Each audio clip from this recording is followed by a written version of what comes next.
Bonjour, bien nous voilà repartis pour quelques vidéos. Nous allons faire aujourd'hui en fait quelque chose qui m'a été demandé à plusieurs reprises, le cathédrale Windows. Donc il y aura deux vidéos simplement parce qu'il faut une pause entre deux mois pour avancer entre les deux vidéos sur certaines petites choses et puis pour vous permettre le temps de vous aussi de vous poser. Donc le cathédrale Windows, on peut faire ce genre de petites choses. C'est un des projets, notamment un des divers projets que nous avions fait dans le calendrier de l'Avent. Avec des tissus Noël, mais après on peut le faire de diverses façons. Voilà, de faire ces petites pendouilles qui sont adorables, mais finalement pas si compliquées. Donc ça, on peut le positionner comme ça, le cathédrale Windows, ou comme un de mes kits que j'avais fait, où là vous avez en effet le cathédrale Windows qui est représenté à plusieurs endroits et qui permet de faire l'avant de la pochette. Voilà, donc en fait cette technique, elle paraît pour beaucoup compliquée. Là vous voyez, j'ai dans d'autres coloris et j'ai également présenté ça. Et vous pouvez utiliser une partie qui a été brodée.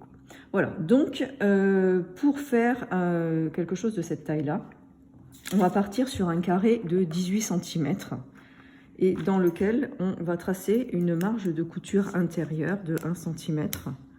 Hein, on prend notre règle, tout simplement, on la trace de chaque côté. Hein, ça, c'est pas bien compliqué. Il faut bien marquer votre carré au départ, il faut que ce soit un vrai carré évidemment. Donc vous allez vous retrouver avec tout simplement un carré intérieur, donc j'entends par carré intérieur le carré qui a été tracé ici, de 16 cm. Voilà. Donc on a tracé. Ensuite, simplement au fer, vous allez plier pour bien marquer en fait la pliure, vous repassez au fer. Les quatre côtés comme ça, donc je les ai préparés tout simplement, voilà, vous voyez, j'avais marqué, j'ai plié, voilà. Et vous allez tracer votre diagonale, donc bord à bord. Hop, je me mets bien. En fait, c'est le centre qui est important. On ne va pas tracer toute la diagonale. Voilà, faites ainsi. Que ce soit juste quand même, ça c'est important. J'avais pris la règle assez grande, mais je me mets à la perpendiculaire. Voilà.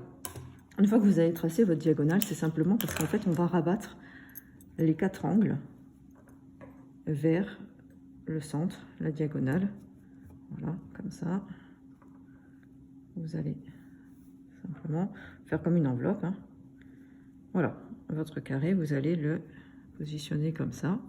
Et avec un fil et une aiguille, on va simplement faire... Je vais le faire...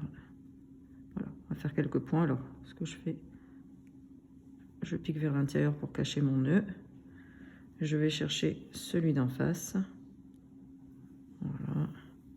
Là, c'est juste pour tenir, hein, c'est pas, ça se verra pas. C'est simplement qu'on ait bien nos quatre côtés. Hop. Je vais chercher, je passe par dessous. Et je vais en face chercher le dernier. Hop. Bon.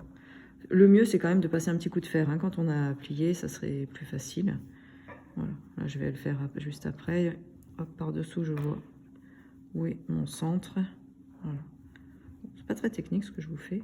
Simplement, faites-le au fer, en fait. Dès que vous avez plié, voilà, vous rassemblez. On repasse bien, oui. Voilà, déjà, on voit bien. Donc, on repasse bien. On fait un petit nœud propre.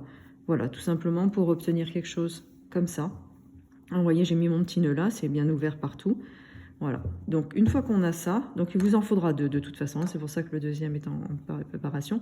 On va de nouveau reprendre nos quatre pointes et les remettre toujours vers l'intérieur, l'un sur l'autre. Hein, on va pas on va pas au dos, l'un sur l'autre. Et là, idem.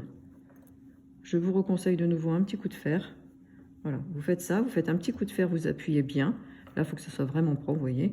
On repasse bien et on va faire de nouveau un joli petit point pour tenir en fait au centre les quatre. Vous me préparez deux carrés comme ça, qui donc, si on voit au final, vont mesurer 5, 6, 7, 7 et demi. Voilà.